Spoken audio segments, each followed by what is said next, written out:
Assalamualaikum warahmatullahi wabarakatuh. Perkenalkan, kami dari kelompok 7. Nama saya Rani Oktaviani dari kelas 11 TKJ 1 nomor absen 27. Di sini kami akan presentasikan bagaimana cara melakukan analisis kebutuhan jaringan. Untuk membuat suatu jaringan lebih efektif dan efisien, maka diperlukan analisis kebutuhan jaringan. Hal ini bertujuan agar jaringan yang kita buat sesuai dengan kebutuhan. Ada 3 cara untuk melakukan analisis kebutuhan jaringan. Yang pertama, analisis peninjauan lapangan. Yang kedua, analisis kebutuhan sumber daya. Dan yang ketiga, analisis kebutuhan perangkat. 1. Analisis peninjauan lapangan. Peninjauan lapangan atau survei lapangan merupakan hal yang sangat penting dilakukan, di mana dengan survei lapangan kita dapat memperkirakan kebutuhan sumber daya dan jenis media yang akan kita gunakan. Berikut cara peninjauan lapangan agar menghasilkan jaringan yang baik. 1. Melakukan peninjauan lapangan secara langsung atau area yang akan dilalui oleh jaringan. Tujuannya agar kita mengetahui kondisi lingkungan tersebut. 2. Menghitung jarak antar pemakai atau klien.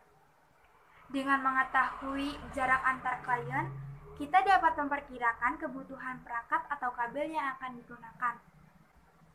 Hasil survei lapangan sangat mempengaruhi cara membangun jaringan, baik alat yang dipakai, kebutuhan kabel, hingga kecepatan transfer yang digunakan pada jaringan tersebut.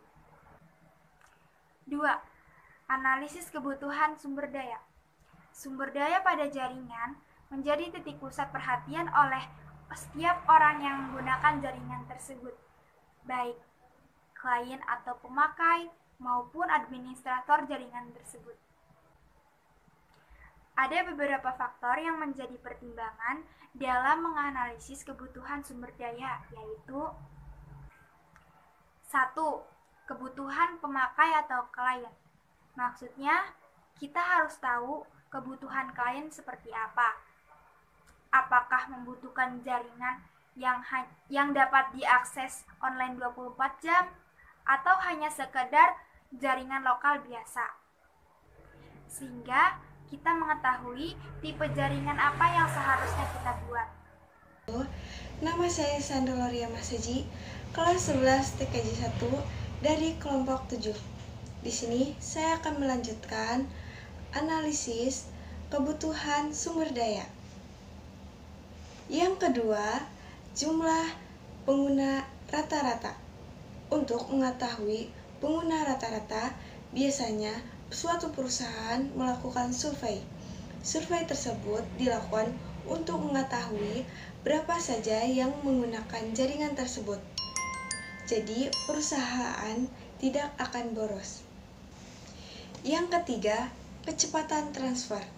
Suatu perusahaan akan mempertimbangkan dan membagi kecepatan yang akan digunakan untuk klien. Selanjutnya, yaitu ketiga, analisis kebutuhan perangkat. Yang pertama, meninjau perangkat apa saja yang digunakan oleh user dalam mengakses jaringan tersebut. Karena tidak semua user menggunakan alat yang sama dalam melakukan komunikasi.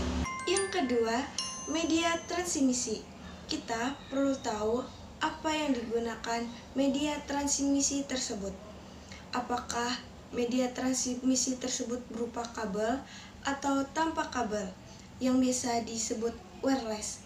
Biasanya kita akan mengetahui jenis media tersebut berdasarkan survei yang kita lakukan sebelumnya. Yang ketiga, perangkat jaringan. Kita harus menyediakan perangkat jaringan yang sesuai dengan perangkat yang digunakan oleh user maupun media transmisi. Misalnya, jenis router, switch, access point yang digunakan. Yang keempat, perangkat tambahan, yaitu perangkat yang biasa digunakan oleh user dalam kehidupan sehari-hari, yaitu printer maupun fotokopi. Demikian presentasi dari kelompok 7. Mohon maaf jika ada kesalahan. Semoga bermanfaat. Terima kasih. Wassalamualaikum warahmatullahi wabarakatuh.